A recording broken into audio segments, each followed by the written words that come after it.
अजीज नाजरीन, मैं अयाज ज़रीफ आप सब देखने वालों को हमारे रोज़ के बाइबली मुतालिया प्रोग्राम की इस नई किस्त में खुशामदीद कहता हूँ। इस प्रोग्राम में हम बाइबल मुकद्दस की तमाम किताबों यानी पैदाइश से मुकाशफा तक हर सोमवार से जुमा आपके लिए तफसीली मुतालिया पेश करते हैं।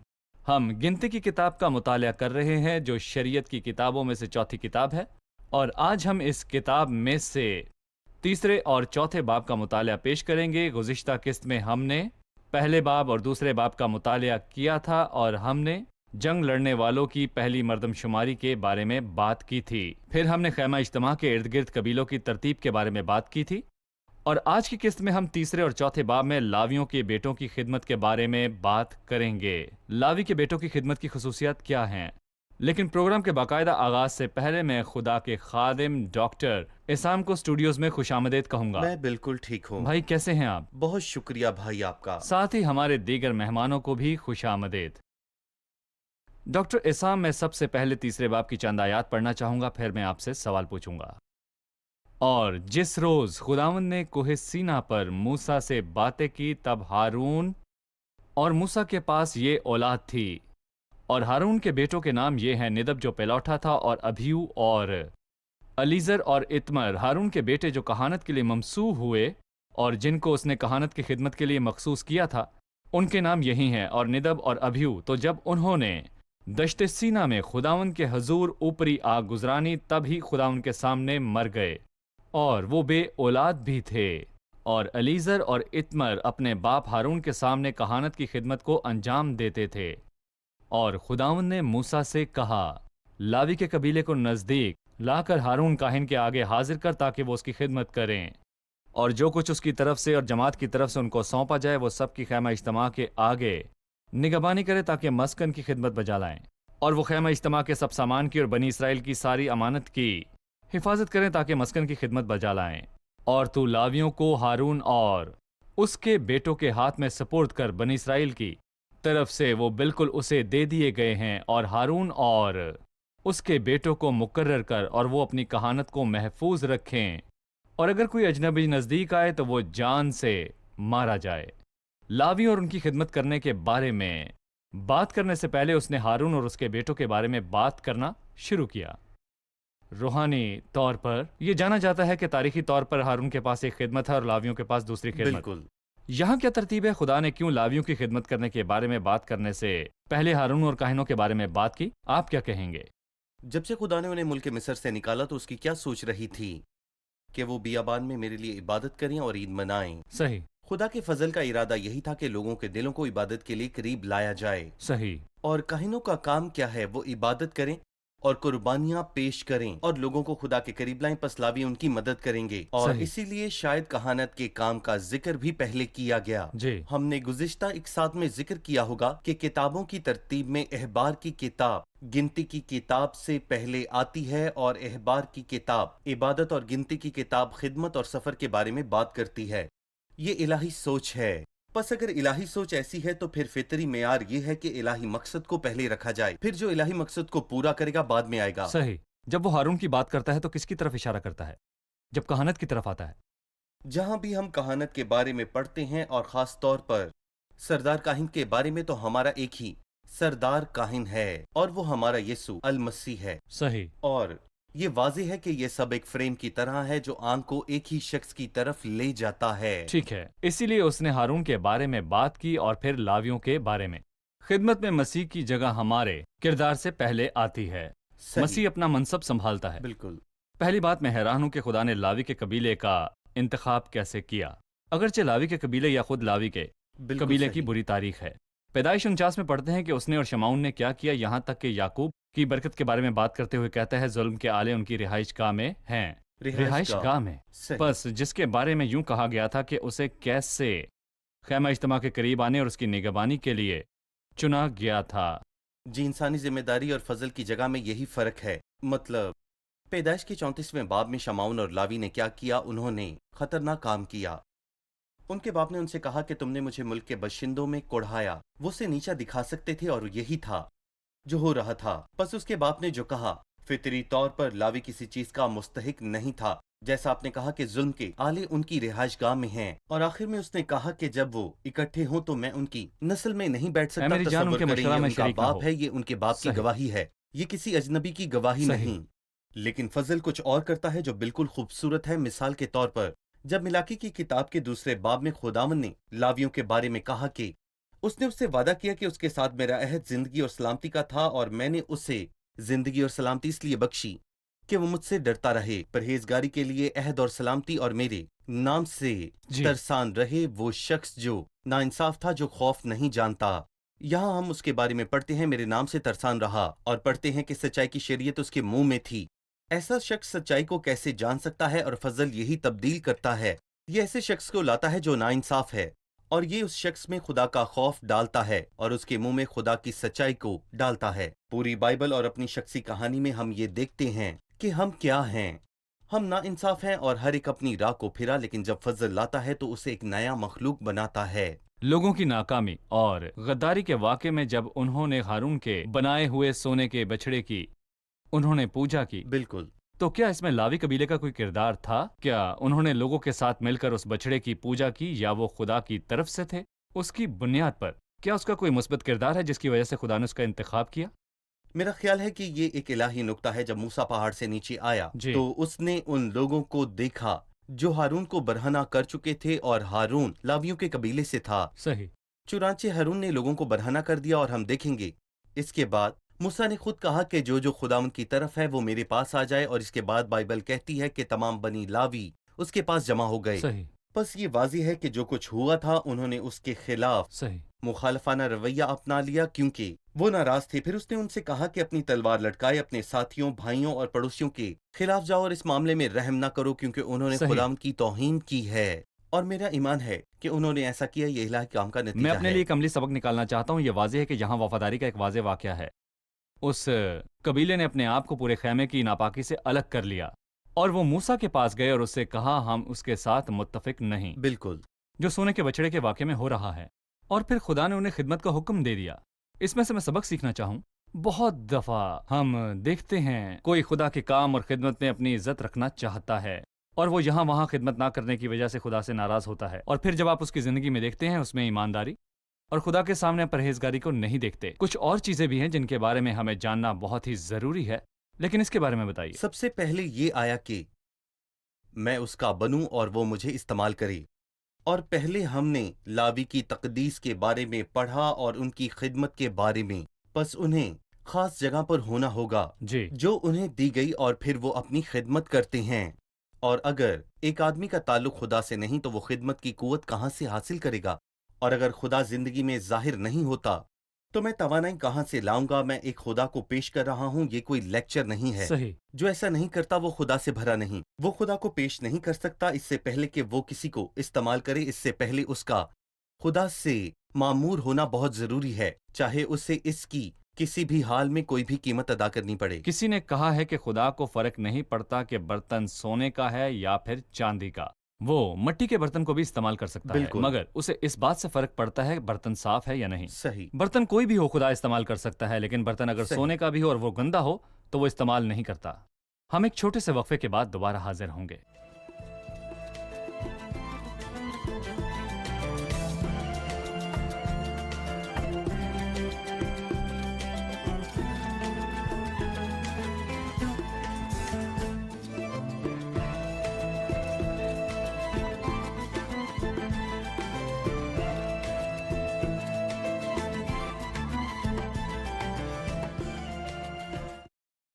मेरा सवाल दूसरे बाब में से है। जी।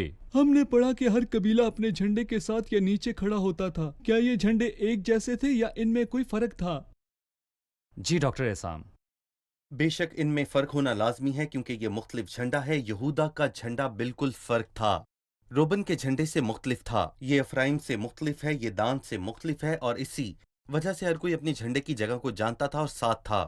और मेरा ईमान है कि जिन लोगों ने इब्रानी जुबान का मुतालिया किया है, एक दफा उन्होंने कहा है कि सरदार काहिन के सीने पर 4 कितारें हैं सही। जिनमें 4 रंग थे, और उन्होंने कहा कि इन झंडों में भी वही रंग थे जो सरदार काहिन के सीने पर पेश किए गए थे। और ये खूबसूरत बात है कि ये लोग अपने मुख्तलिफ बैनरों के साथ चमका करते थे और उन्होंने ये झंडे उसी रंग से बनाए थे जो सरदार काहिन के सीने पर थे, और हर कितार में एक खास रंग था। हर झंडा उन चारों रंगों में से एक रंग पर ही होता था। सही। अभी हम यहाँ जमीन पर हैं पर मसीह के साथ मुंसलिक है जो सरदार हमारे काहिन लिए के वहाँ साथ। जलाल में है। शुक्रिया। डॉक्टर इसाम वापस लावियों पर आते हैं। हम जानते हैं कि वो कौन है, इस कबीले की जड़ें क्या हैं। उनका जवाल लावी के अपने दिनों में हुआ। उसने शमाउन के साथ क्या किया, लेकिन खुदा के फजल ने खिदमत के लिए उसकी तकदीस की जो उसके पास जा सकता। और कुछ इल्फाज जैसे कि खिदमत करना और ख्याल करना, उनकी खिदमत, खुद लावियों की खिदमत। रसूमात। जी, तो हमें बताइए कि वो इस खिदमत में क्या करेंगे। लेकिन मैं चाहता हूं कि आप लावियों के ताल्लुक, लावियों की तकदीस, लावियों की तहारत और लावियों की तरतीब के बारे में बताइए जो 11वीं आयत में हम पढ़ते हैं। और खुदावंद ने मूसा से कहा कि देख, मैंने बनी इसराइल में से लावियों को उन सबों के बदले ले लिया है जो इसराइलियों में पिलौठी के बच्चे हैं। सो लावी मेरे हों, क्योंकि सब पिलौठे मेरे हैं, इसलिए कि जिस दिन मैंने मुल्क मिस्र में सब पिलौठों को मारा, उसी दिन मैंने भी बनी इसराइल के सब पिलौठों को क्या इंसान और क्या हैवान अपने लिए मुकद्दस किया। सो वो जरूर मेरे हों। मैं खुदावंद हूँ। खुदावंद तमाम इसराइलियों में पिलौठी के बच्चों के बदले लावियों को ले गया और फिर उसने फसा की रात की कहानी सही। के साथ ताल्लुक कायम किया। मिस्र में क्या हुआ था? लावियों की खिदमत और फसा के दरमियान क्या ताल्लुक है? जी बताइए। फसा की रात क्या हुआ था? क्या उनके गुनाहों के सबब से फरिश्ते उन्हें हलाक करने जा रहे थे? और क्या हलाक करने वाले फरिश्ते तमाम घरों को छोड़ने वाले थे? ऐसी कौन सी वजह थी जो एक शख्स को बचा सकती थी? ये फसा का बर्रा था जिस घर की चौखट पर खून लगा होता था। बाइबल बताती है, मैं उस खून को देखकर तुम्हें छोड़ जाऊंगा। बस वो लोग जिनकी घरों की चौखटों पर खून न था, उनके पेलौठों को मरना था, क्योंकि पेलौठा घर का नुमाइंदा सही। है। वो क्यों नहीं मरा? इसलिए कि फसा के बर्रे ने उन्हें बचा लिया था। खुदावंद कहता है कि मिस्रियों के बच्चे, मिस्रियों के तमाम पेलौठे मरेंगे, लेकिन कौन है जो नहीं मरेगा? उसे मरना था पर नहीं मरा, क्योंकि वो मेरा है। लिहाजा इसराइल के हर घराने पर, जी। हर पिलौठे पर मेरा हक है, इसलिए मैं ले लूंगा। लेना मेरा हक है, लेकिन मैं हर घराने के हर पिलौठे को लेने की बजाय सब पिलौठों की जगह लावी के कबीले को लूंगा। बस लावी कबीला मेरा है, हर पिलौठा मेरा है। और इसीलिए शायद इस हिस्से में मेरा बहुत दफा दोहराया गया, जैसा कि आपने पढ़ा है। सो लावी मेरे हों, क्योंकि सब पेलौठे मेरे हैं। और फिर लिखा है कि सब पेलौठों को अपने लिए मुकद्दस किया। उन्होंने मरना था लेकिन वो नहीं मरे। मैं उन्हें छोड़ दूंगा, लिहाजा वो मेरे होंगे। इसलिए मैं लावियों को उनकी जगह पर ले जाऊंगा। ये बहुत अच्छी बात है कि वो जिन्होंने मर जाना था वो नहीं मरे, और जो जीते हैं वो आगे को अपने लिए ना जिए। जी। एक सबके लिए मुआ था। तो फिर क्या सब मर गए या फिर मर चुके थे? उन्होंने मरना था, लेकिन फिर क्या हुआ? जो जीते हैं वो आगे को अपने लिए ना जिए, बल्कि उनके लिए जिए जो उनके लिए मुआ और फिर से जी उठा। और गोया मुकद्दसीन को खुदा की खिदमत में मुस्तकिल तहरीक के लिए जिस नुक्ते की तरफ लौटता है वो मसीह की सलीब बिल्कुल। है। वो इसलिए सबके वास्ते मुआ कि जो जीते हैं वो आगे के लिए अपने लिए ना जिए, बल्कि उसके लिए जो उनके वास्ते फिर जी मुआ उठा। और जी उठा। 14वीं आयत से शुरू करके हम पढ़ते हैं। फिर खुदावंद ने दश्ते सीना में मूसा से कहा, बनी लावी को उनके आबाई खानदानों और घरानों के मुताबिक शुमार कर, यानी 1 महीने और उससे ऊपर ऊपर के हर लड़के को गिनना। चुनाचा मूसा ने खुदावंद के हुक्म के मुताबिक जो उसने उसे दिया उनको गिना। और नाम लावी है। के बेटों के नाम ये हैं, जेरसून, कहात और मरारी। और ये लावी और मरारी के बेटों के बड़े नाम हैं जिसमें से खानदान आते हैं। इन नामों से हम क्या सीखते हैं? हम इनकी खिदमत पर गौर करेंगे, वो खिदमत जिसका ताल्लुक खैमा इज्तिमा से है। ये 3 नाम, जैसा कि हम जानते हैं, लावी के 3 बेटे थे। बस लावी के 3 ही बेटे थे। बड़े का नाम जरसून, दूसरे का नाम कहात और फिर तीसरे का नाम मरारी था। जी। और मेरा ईमान है कि जो खिदमत उन्हें खुदा की तरफ से दी गई थी, उसमें ये वाज़ेह है कि चाहे उनकी रसूमात हों या फिर उनकी खिदमत, उनमें बड़ा फ़र्क है। और मेरा ख्याल है कि हम जानते हैं कि उनमें से जरसून की खिदमत खैमा इज्तिमा की थी।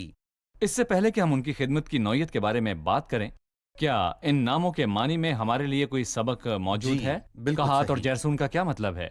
मरारी के क्या मानी है? जी। जरसून का मतलब अजनबी है, सही।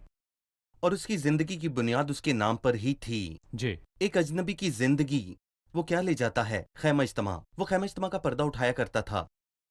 और कहात का मतलब इज्तिमा है, और उसके नाम का मतलब इलाही हजूरी है, जिसके बगैर कोई इज्तिमा नहीं। लिहाजा ان کا کام پاک ترین مکان میں تھا. اس کام کے لیے ہمیشہ کہاتی ذمہ دار تھے. یہ وہ کام تھا جو انہیں اندر کرنا ہوتا تھا پاک ترین بالکل. مقام میں. مراری کا مطلب کڑوا ہے اور ان کا کام کچھ اس قسم کا تھا جو کہ سخت محنت طلب کام ہے. خدا کے لوگوں میں رہائش گاہ میں کچھ بھاری کام بھی ہیں اور میرا خیال ہے کہ مراری بھاری کام ہی کیا کرتے تھے. یہاں تک کہ وہ چیزیں جو وہ اٹھاتے تھے وہ بھی بھاری تھیں اور یہاں تک کہ وہ تختیاں سلاخیں اور بھاری چیزیں اٹھاتے تھے اور بینڈے اور خیمہ اجتماع کی.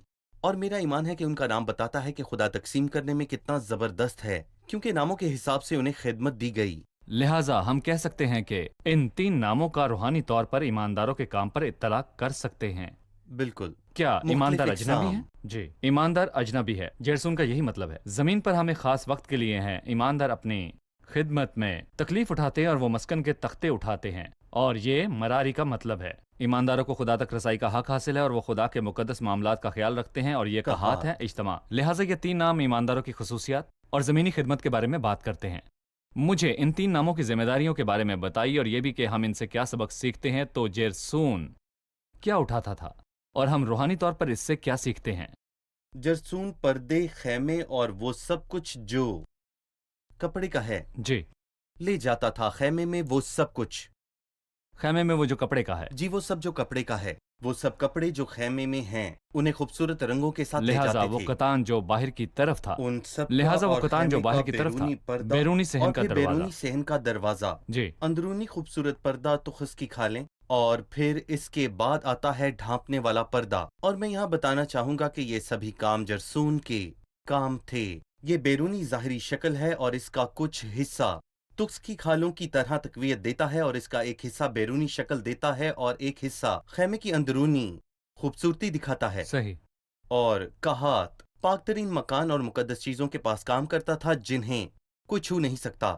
بالکل. جی بالکل. جی صحیح. وہ بھی انہیں چھو نہیں سکتے تھے یہاں تک کہ خداوند نے موسیٰ اور ہارون کو خبردار کیا کہیں وہ داخل نہ ہوں اور نہ ہی چھونے پائیں اور نہ ہی اسے دیکھنے پائیں. تم ان کے لیے تیار کرنا اور یہ لے جی. جائیں اور وہ سب کچھ اپنے کندھوں پر لے جائیں. وہ شمعدان اور بخور کی قربان گاہ اٹھاتے، وہ روٹیوں کی میز اٹھاتے اور وہ پیتل کی قربان گاہ اور وہ پاک چیزیں جن کا تعلق پاک مکان اور پاک ترین مقام سے ہے، وہ ان تمام چیزوں کو اپنے کندھوں پر اٹھاتے. صحیح. یہ ان لوگوں کا گروہ ہے جو بہت قریب تھے، جو پاک چیزوں کے ساتھ پیش ہوتے تھے. مراری جن کا ہم نے کچھ دیر پہلے ہی ذکر کیا تھا، وہ بھاری چیزیں اٹھاتے تھے.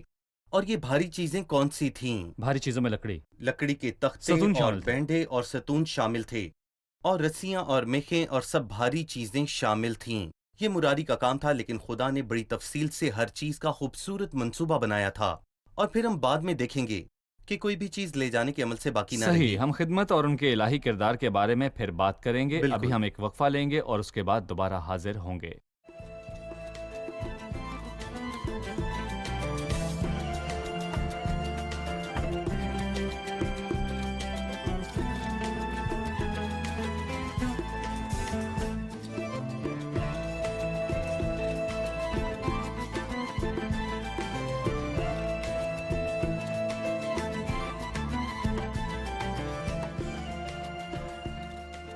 میرا ایک سوال تھا، جب لوگ آگے بڑھ رہے تھے تو خیمے کے زیادہ حصے تخس کی کھال میں ڈھکے ہوئے تھے، سوائے عہد کے صندوق کے یہ نیلے کپڑے سے ڈھکا ہوا تھا. اس کی کیا وجہ تھی؟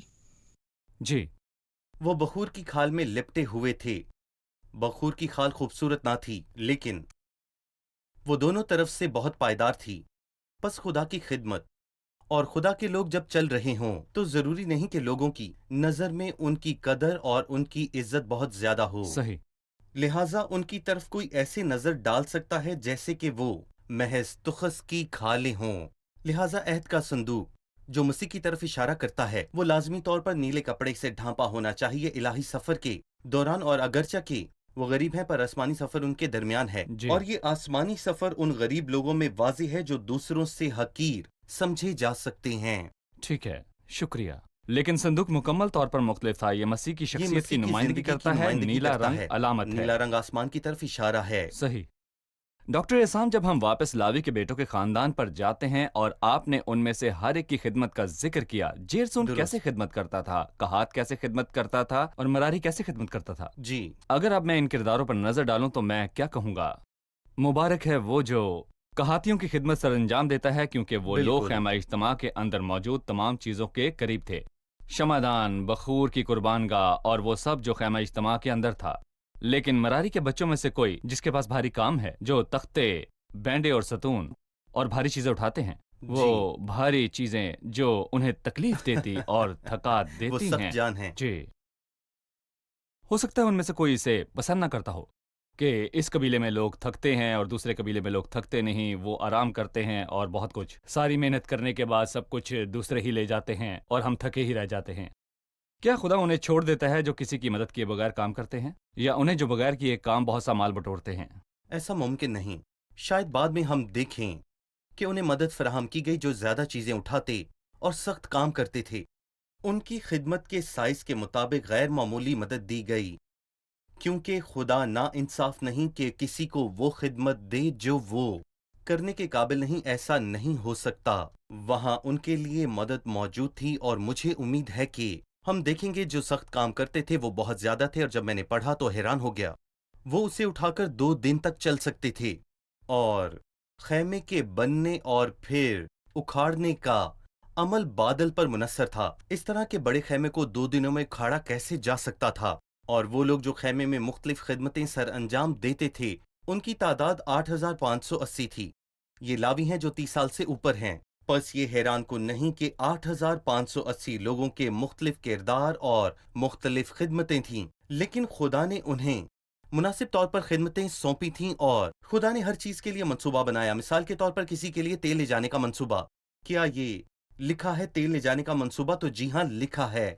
बखूर किसे ले जाना चाहिए और उसकी देखभाल की जाती है। मिसाल के तौर पर रस्सियां और मेखें उनकी तादाद के हिसाब से गिनती की जाती। मेखें जमीन में गाड़ी जाती हैं और डोरियों से खैमा बांधा जाता है। क्या इनकी फहरिस्त थी? जी हाँ, बिल्कुल थी। कौन उनको उठाएगा, इसका भी मंसूबा बनाया गया। और मदद और इलाही दुरुस्तगी हर चीज को जबरदस्त तरीके से तरतीब देती है, और खुदा हर चीज की फिक्र करता है जो हम भूल सकते हैं, लेकिन वो कभी नहीं भूलता। सही।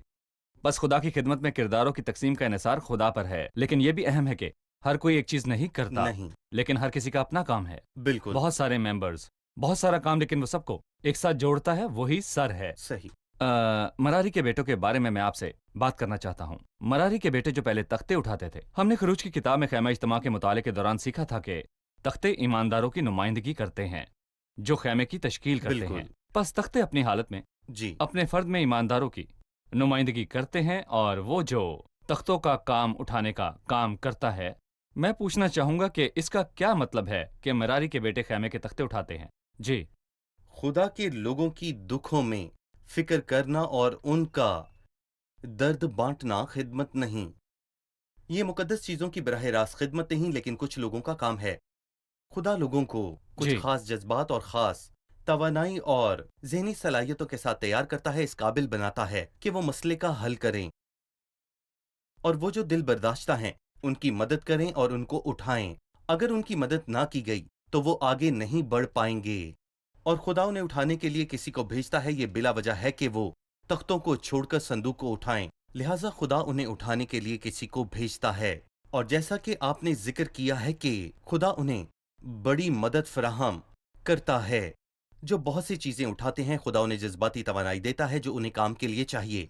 बस ये मुमकिन है कि कोई कहात की तरह इबादत और खुदा के साथ ताल्लुक में मुकद्दस चीजों के साथ काम करे। ये इबादत में बहुत ही अच्छा है, लेकिन एक छोटे से मसले के सामने वो गिर जाता है। वो उसके सामने खड़ा नहीं हो सकता, वो उसके लिए तैयार नहीं। और हो सकता है कि कोई दूसरा जो मुकद्दस चीजों से दूर है, लेकिन वो जज्बाती और नफ्सियाती तौर पर रूहानी तवानाई के साथ बिल्कुल तैयार है, और उसका बुनियादी काम लोगों के दुख दर्द में उनका साथ देना है। बस तमाम ईमानदार नहीं उठा सकते, नहीं। तमाम ईमानदार मसाइल में मुदाखलत नहीं कर सकते, तमाम ईमानदारों का वो भारी वजन नहीं उठा सकते बाकी के ईमानदार, और ना ही बाकी ईमानदार उस माहौल के करीब आ सकते हैं जो कहातियों का काम था। हर किसी का अपना किरदार है, बिल्कुल। अपना काम है। बस हर कोई ताबूत नहीं उठा सकता, जी। और हर कोई तख्ते उठाने के काबिल भी सही। नहीं। मतलब कोई नहीं। शुक्रिया। प्रोग्राम का वक्त खत्म हुआ जाता है। अब हम मेहमानों से राय जानेंगे। आज के प्रोग्राम से आपने क्या सीखा?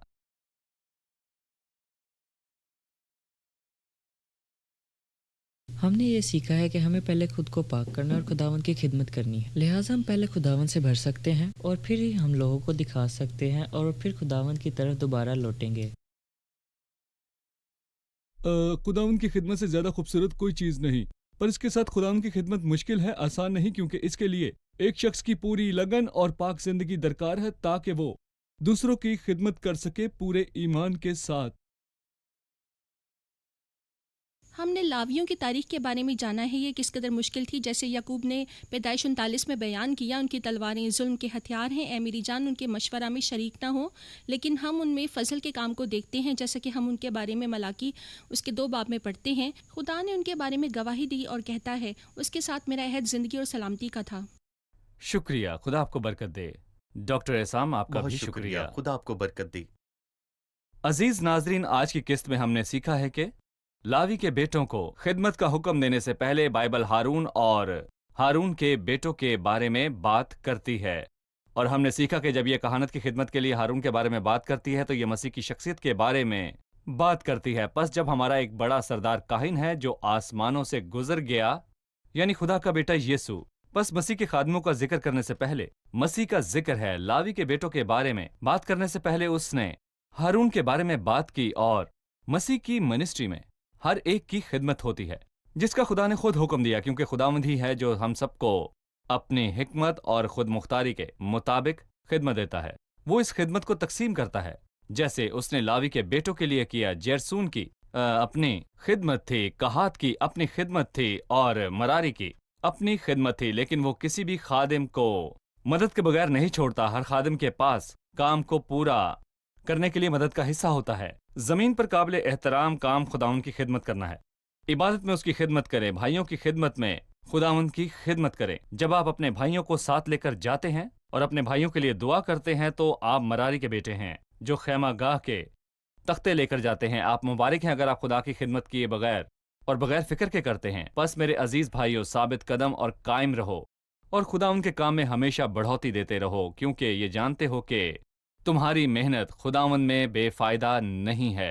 اگلے پروگرام میں آپ سے پھر ملاقات ہوگی۔ خدا آپ سب کو برکت دے۔